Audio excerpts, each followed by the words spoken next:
तो दोस्तों ये वीडियो कोई जेंडर स्पेसिफिक नहीं है, ना हम मेल्स को टारगेट कर रहे हैं ना हम फीमेल्स को टारगेट कर रहे हैं। हम सिर्फ उन लोगों की बात कर रहे हैं जिन्हें अपने व्यवहार के अंदर बदलाव लेके आने की ज़रूरत है। तो आज हम बात कर रहे हैं पॉश एक्ट के बारे में, यानी prevention of sexual harassment at work place. तो दोस्तों मेरा नाम है गुरप्रीत सिंह, मैं हूं लाइफ को। चलिए इस वीडियो को शुरू करते हैं।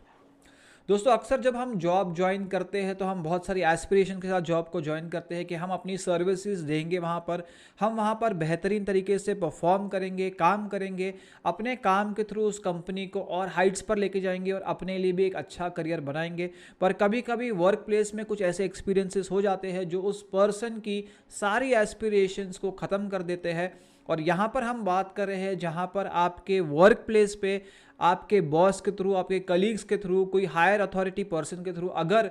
कोई पर्सन आपको एब्यूज़ करने की कोशिश कर रहा है सेक्सुअली, तो आपके ऊपर उसका क्या असर होता है और आपको क्या करना चाहिए।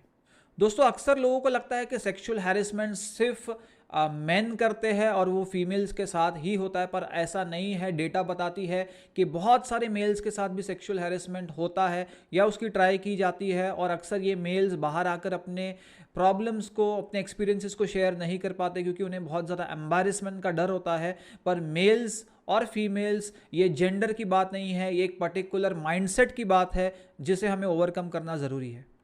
तो अगर हम सेक्सुअल अब्यूज़ का डेफिनेशन की तरफ देखें तो इसका मतलब है किसी भी तरह की सेक्सुअल एडवांसेस या कम्युनिकेशन जो सेक्सुअल है नेचर में, या इस तरह से हिंट देना, या इस तरह से सामने वाले पर्सन को सेक्सुअल फेवर्स के लिए पूछना, या उस पर्सन को कोई सेक्सुअल कंटेंट दिखाने की कोशिश करना, या उस पर्सन को कोई लालच दिखाकर या कोई डर दिखाकर या धमकाकर उस पर्सन को अब्यूज़ करने की कोशिश करना सेक्सुअली। सबसे पहला टाइप ऑफ सेक्सुअल अब्यूज़ आता है वो है वर्बल अब्यूज़, जहाँ पे शब्दों का इस्तेमाल करके सामने वाले पर्सन को बिलिटल किया जा सकता है, जहाँ पर उस पर्सन से उसकी पर्सनल लाइफ से रिलेटेड सवाल पूछना जब वो पर्सन कंफर्टेबल ना हो, या उस पर्सन को कंटिन्यूसली कोई ना कोई रिक्वेस्ट करते रहना, कोई डेट्स के लिए या कहाँ घूमने जाने के लिए या साथ में कॉफ़ी पीने के लिए। अगर वो पर्सन एग्री नहीं कर रहा तो भी फिर उस पर्सन से बहुत सारी ऐसी टेक्स्ट या ऐसी इन्फॉर्मेशन शेयर करना जो सेक्सुअल है नेचर में, या ऐसी जोक शेयर करना जो सेक्सुअल है, या इस तरह की बातें उस पर्सन से करने की कोशिश करना जो उनके वर्क एनवायरनमेंट या वर्क की प्रोफाइल से बिल्कुल ही बाहर है। अब एक इंसिडेंट लीजिए कि दो मेल को वर्कर, जहाँ पर उनकी फीमेल कलीग भी काम करती है, वहाँ पे आपस में कोई ना कोई सेक्सुअल नेचर की जोक शेयर कर रहे हैं, एक दूसरे से बात कर रहे हैं, और जो वो लेडी है उनके आसपास बहुत अनकंफर्टेबल फील कर रही है। और अगर वो लेडी उन्हें कहती है कि तुम्हें ये जोक्स शेयर नहीं करने चाहिए, या कोई थर्ड पर्सन उन्हें ये कहता है और फिर भी वो उन्हें कहते हैं कि ये तो जोक्स है, तुम्हें स्पोर्टिंगली जोक्स को लेना चाहिए, तो जब वो जोक सेक्सुअल इन नेचर है और आसपास जो दूसरा जेंडर है वो कंफर्टेबल नहीं है, तो इन जोक्स को प्राइवेट में ही डिस्कस करना बेटर होगा। सेकेंड टाइप ऑफ जो sexual abuse at work place आता है वो है फिजिकल अब्यूज़, यानी फिजिकली उस पर्सन को टच करने की कोशिश करना, हाथ पकड़ने की कोशिश करना, या अननेसेसरीली बॉडी के कोई भी एरियाज़ में टच करने की कोशिश करना, या बहाने से उस पर्सन को मोटिवेट करने के एग्जाम्पल देकर उसे टच करने की कोशिश करना, या बहुत सारे केसेस में फोर्सफुली किस करने की कोशिश करना, या किसी भी तरह का व्यवहार जो फिजिकल नेचर में है उस पर्सन के ऊपर वो चीज़ को फोर्सफुली यूज़ करने की कोशिश करना, ये फिजिकल अब्यूज़ के अंदर आता है जो सेक्सुअल होता है नेचर में। अब बहुत सारे बॉसेस, चाहे वो मेल हो या फीमेल हो, अपने कलीग्स या अपने जूनियर्स को जब वो अच्छा काम करते हैं, मे बी उन्हें पैट ऑन द बैक दिया, या मे बी उन्हें हैंड शेक करके उन्हें प्रोत्साहन दिया, पर धीरे धीरे धीरे ये प्राइवेसी को इवेड कर सकता है और वो सामने वाला पर्सन अनकंफर्टेबल फील कर सकता है, तो ये भी सेक्सुअल अब्यूज़ के अंदर आता है, और धीरे धीरे ये उनकी पर्सनल स्पेस में इवेड करने तक भी पहुंच सकता है। थर्ड तरह का जो sexual abuse at work place आता है वो है विजुअल अब्यूज़, यानी कि अपने आंखों के जरिए उस पर्सन को अनकंफर्टेबल फील करवाना, कंटिन्यूसली उस पर्सन को स्टेयर करते रहना, देखते रहना, मे बी उनके प्राइवेट पार्ट्स की तरफ देखते रहना, या उन्हें कोई ना कोई ऐसे एक्शंस या ऐसे सिग्नल्स देते रहना जो मे भी सेक्सुअल है नेचर में, उस पर्सन को अनकंफर्टेबल फील कराते हैं, या इस तरह की मैगजीन या इस तरह का विजुअल्स देखना उस पर्सन के सामने जहां पर उस पर्सन को कोई हिंट देने की कोशिश की जा रही है, ये भी सेक्सुअल अब्यूज़ हो सकता है। चौथे तरह का अब्यूज़ आता है साइकोलॉजिकल अब्यूज़, जहाँ पर उस पर्सन को मेंटली परेशान करने की कोशिश की जाए, या उसे बार बार कोई लेटर्स लिखे जाए, या उस पर्सन को बार बार अपनी फीलिंग एक्सप्रेस करके बताई जाए, उस पर्सन को बताया जाए कि आप उसे कितना पसंद करते हो, या वो कितना अच्छा दिखता है या दिखती है, या अगर वो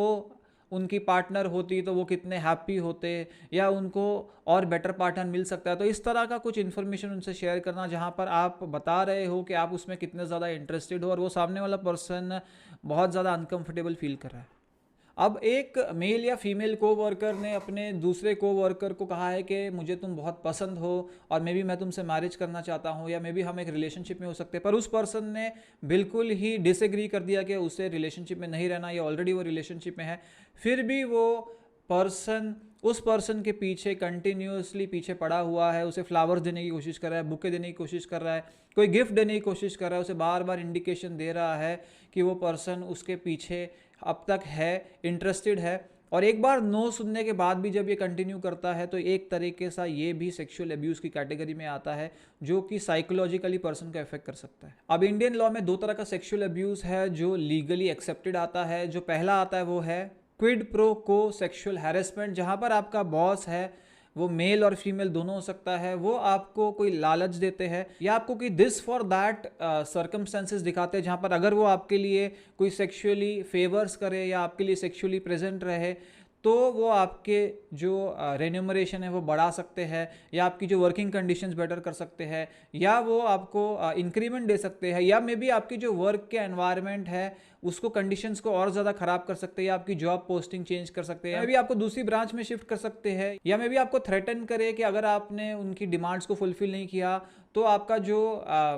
वर्क का जो प्रोफाइल है वो डिग्रेड हो सकता है, या मे बी आपके खिलाफ कोई ऐसी रिपोर्ट बन सकती है जहां पर दिखाया जाए कि आप इनएफिशिएंट हो काम करने में। तो इस तरह का थ्रेटन करना, फियर दिखाना, या उस पर्सन को कोई लालच दे के सेक्शुअल फेवर्स लेने की कोशिश करना, वो इस कैटेगरी में आता है। दूसरे तरीके का जो आता है अब्यूज़ वो है होस्टाइल एनवायरनमेंट सेक्सुअल हैरेसमेंट, जहाँ पर आपके लिए इस तरह का एनवायरनमेंट क्रिएट किया जाता है जो आपके लिए सहना फिजिकली मेंटली बहुत ज़्यादा डिफिकल्ट हो जाता है। कंटिन्यूसली आपका बॉस फीमेल मेल आपके आसपास घूम रहा है, आपको टच करने की कोशिश कर रहा है, आपके थ्रू रब करने की कोशिश कर रहा है, आपको कोई ना कोई सेक्सुअल रिमार्क्स दे रहा है, आपको मैसेजेस कर रहा है, टेक्स्ट कर रहा है, कॉल कर रहा है, कंटिन्यूसली आपको परस्यू करने की कोशिश कर रहा है,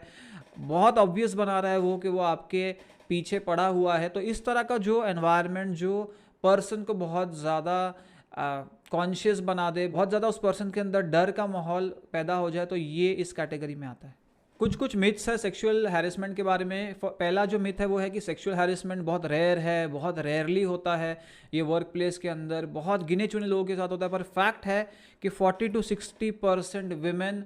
और 5 to 15% मेन ने ये पोल के अंदर एडमिट किया है कि बहुत कॉमन है, ऑलमोस्ट रेगुलरली होता है, और वो इसे अवॉइड करते रहते हैं, या वो एक बाउंड्री सेट करने की कोशिश करते हैं। और बहुत सारे लोग डरते हैं कंप्लेन करने से, या मे बी एम्बैरेसमेंट से, या उनके खिलाफ बातें होगी ऑफिस में, तो इसलिए वो ब्रश कर देते हैं इसे कारपेट के अंदर, जिसकी वजह से ये केसेस उठ के आ नहीं सकते। दूसरा मिथ है सेक्सुअल हैरेसमेंट के बारे में कि लोग एग्जैजरेट करते हैं सेक्सुअल हैरेसमेंट को, ये इतनी कोई बड़ी बात नहीं है, लोग बतंगड़ बना देते हैं, और ये तो एक नॉर्मल फ्लर्टिंग है जो हर एक मेल और फीमेल के बीच में चलती आ रही है, ये सेक्सुअल हैरेसमेंट नहीं हो सकता। पर फैक्ट ये है कि सेक्सुअल हैरेसमेंट का फ्लर्टिंग के साथ कोई लेना देना नहीं है। जो फ्लर्टिंग है वो टू साइडेड हो सकती है, दोनों लोग एक दूसरे में इंटरेस्ट दिखा सकते हैं। एक पर्सन ने अपनी अगर फीलिंग्स व्यक्त की तो दूसरा पर्सन भी रेसिप्रोकेट कर सकता है। एक बार उस पर्सन ने ना बोल दिया या अपना डिसइंटरेस्ट दिखा दिया, उसके बाद भी उसे परस्यू करते जाना वो उसके लिए मेंटली बहुत ज़्यादा टॉर्चरस हो सकता है, साइकोलॉजी उसे अफेक्ट कर सकता है। इसलिए ये बहुत बड़ा इशू है जिसको हमें ध्यान देना ज़रूरी है।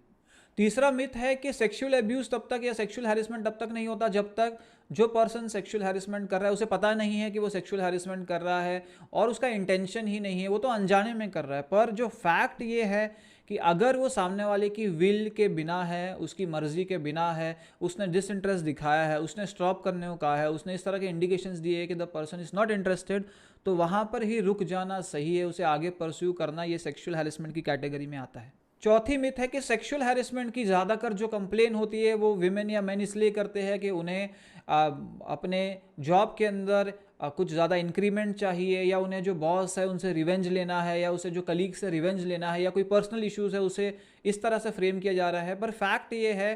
कि सिर्फ 1 to 5% जो केसेस है वो देखे गए हैं जहाँ पर सेक्सुअल हैरेसमेंट के केसेस को रिपोर्ट किया गया है जो फेक निकले हैं, जो फॉल्स निकले हैं। पर बहुत बार देखा गया है कि वो जेन्युइनली ही जब किसी ने कंप्लेन की है इसके अगेंस्ट तो वो जेन्युइन कंप्लेन ही निकली है।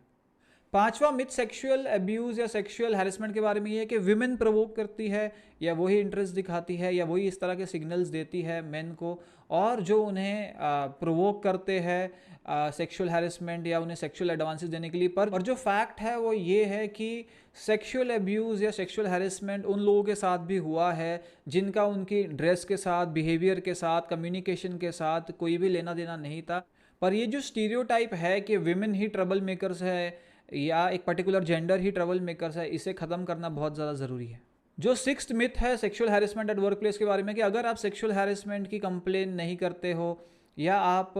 उस पर्सन को इग्नोर करते हो, अपना मुंह बंद रखते हो, तो अपने आप धीरे धीरे वो पर्सन स्टॉप कर देगा। पर असली में फैक्ट ये है कि चांसेस है कि ज़्यादातर टाइम ये देखा गया है कि अगर आप कंप्लेन ना करो, अपना वॉइस आप ना उठाओ या आप उसके अगेंस्ट खड़े ना हो, तो वो पर्सन को और ज़्यादा स्ट्रेंथ मिलती है और वो और ज़्यादा कंटिन्यू करता है। हो सकता है जो नेचर है सेक्सुअल हैरेसमेंट का वो और पहले से भी ज़्यादा बढ़ जाए। सेक्सुअल हैरेसमेंट जो लोग फेस करते हैं उन्हें बहुत सारी फिजिकल लेवल पे प्रॉब्लम्स होती है, साइकोलॉजिकल प्रॉब्लम्स भी होती है। फिजिकल लेवल पे उन्हें बहुत सारी प्रॉब्लम्स हो सकती है, जैसे कि हेडेक्स है, गैस्ट्रो इंटेस्टाइनल प्रॉब्लम्स है, उन्हें बहुत सारी स्किन एलर्जीज और रिएक्शंस हो सकते हैं, वेट में फ्लक्चुएशंस आ सकते हैं, नाइटमेयर्स हो सकते हैं, ट्रॉमा फील हो सकता है, पैनिकी फील हो सकता है, हमेशा एंजाइटी जैसे फील हो सकता है। साइकोलॉजिकली वो पर्सन डिप्रेशन में जा सकता है, कंटिन्यूसली गिल्ट में जा सकता है, सेल्फ ब्लेम में जा सकता है या शॉक में जा सकता है और डिनाइल में जा सकता है, जो उसे इफ़ेक्ट कर सकता है। उनके अंदर आ सकती है फीलिंग्स एंगर की, फियर की, इरिटेबिलिटी की, बहुत ज़्यादा अलोन फील करना, लोनली फील करना, इनसिक्योर फील करना, ये वाली फीलिंग्स भी आ सकती हैं। उन्हें कंटिन्यूसली एम्बैरेसमेंट फील हो सकती है, बहुत ज़्यादा पावरलेस लग सकता है और उनका कॉन्फिडेंस और सेल्फ एस्टीम भी बहुत ज़्यादा गिर सकता है। उनके करियर में भी बहुत ज़्यादा इफेक्ट आते हैं सेक्सुअल हैरेसमेंट की, जैसे कि उनके जॉब सेटिस्फैक्शन कम हो जाता है, उन्हें जो उनकी प्रोफाइल है, जॉब है, वो उन्हें पसंद नहीं आने लगती है, क्योंकि ऐसा एनवायरनमेंट उनके साथ चल रहा है। वो जो एंजॉय करते थे अपना काम, अब वो उसे एंजॉय उस तरीके से नहीं करते, अपना 100% नहीं दे पाते। उनकी जो परफॉर्मेंस है वो भी रिड्यूस हो जाती है, क्योंकि कंटिन्यूसली उनके ब्रेन में, माइंड में ये स्ट्रेस चल रहा है। साथ में उनकी परफॉर्मेंस से रिलेटेड अनफेवरेबल रिपोर्ट्स भी जनरेट हो सकती है, क्योंकि अगर उन्होंने इस सेक्सुअल हैरेसमेंट को ना बोला है, मना किया है, तो हो सकता है जो बॉस है या जो भी पर्सन है जो सेक्सुअल हैरेसमेंट में इन्वॉल्व है, वो कंट्रोल करने की, डोमिनेट करने की या और ज़्यादा किसी को परेशान करने की कोशिश करे।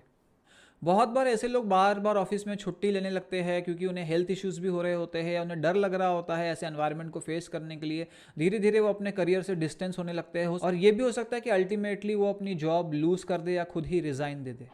तो आपको क्या करना चाहिए अगर आप रिसीविंग एंड में हो सेक्सुअल हैरेसमेंट के, अगर आप फेस कर रहे हो सेक्सुअल हैरेसमेंट अपनी वर्क प्लेस पे? तो सबसे पहले है कि आपको अपने आप को ब्लेम नहीं करना। ये आपकी गलती है, ना आपकी वजह से हो रहा है, ना आपने कोई ऐसे सिग्नल दिए हैं, ना आपने इस तरह से कुछ ड्रेस किया है कि आपने उस पर्सन को इंटिमिडेट किया है, आपने उस पर्सन को प्रोवोक किया है। ऐसा कुछ भी नहीं है, आपकी कोई भी गलती नहीं है। सेकंड है, आपको क्लियरली नो बोलना आना चाहिए उस पर्सन को, आपको बिना डरे कि आपको उस बाउंड्री को क्रिएट करना ज़रूरी है। आपको उस पर्सन को बोलना ज़रूरी है कि दिस शुड स्टॉप, और आप इसे आगे परस्यू नहीं करना चाहते, ये आपकी वैल्यूज़ के अंदर नहीं आता।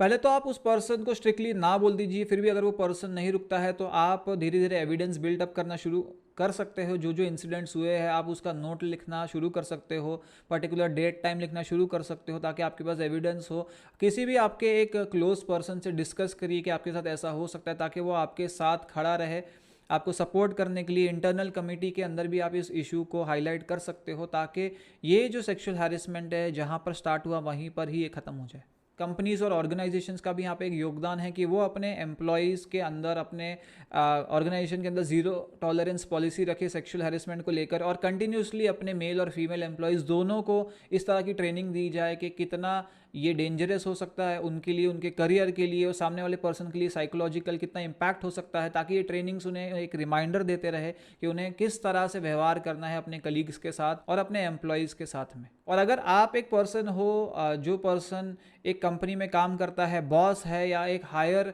अथॉरिटी पे है, और जिसने सेक्सुअल हैरेसमेंट में एंगेज किया है या इस बारे में सोच रहा है, तो आपसे सिर्फ यही कहूँगा कि अगर वो सामने वाला पर्सन आपके अंदर इंटरेस्टेड नहीं है तो उस चीज़ को वहीं पर डिसकंटिन्यू करना ही सही होगा। ये आपके लिए, उस पर्सन के लिए आगे जाके बहुत सारी प्रॉब्लम्स क्रिएट कर सकता है, और उस पर्सन को सेफ एनवायरनमेंट देना आपकी ये जिम्मेदारी है। उस पर्सन की सर्विसेज के थ्रू आप अपने जो ऑफिस है और आपके ऑर्गेनाइजेशन है उसे आप हाइट्स पर लेके जा सकते हो। इस चीज़ को, सेक्सुअल हैरेसमेंट को आप अपने ऑफिस के अंदर बिल्कुल भी घुसने मत दीजिए। एज अ रिस्पॉन्सिबल बॉस ये आपकी रिस्पॉन्सिबिलिटी है कि आप सेफ एनवायरनमेंट प्रोवाइड करो हर एक पर्सन को। और अगर आपके साथ सेक्सुअल हैरेसमेंट हुआ है और आपको लग रहा है हो रहा है, तो अब प्लीज़ आप अपनी वॉइस उठाइए और इसे यहीं के यहीं स्टॉप करने के लिए आप अपने एफर्ट्स को ज़रूर डालिए, किसी की हेल्प लीजिए और बिल्कुल भी सहिए मत, बिल्कुल भी इस चीज़ को टॉलरेट मत कीजिए। तो दोस्तों ये वीडियो था, इतना ही। अगर आपको वीडियो पसंद आया लाइक करिए, कमेंट करिए, शेयर करिए, सब्सक्राइब करिए चैनल को और देखते रहिए लाइफ कोच।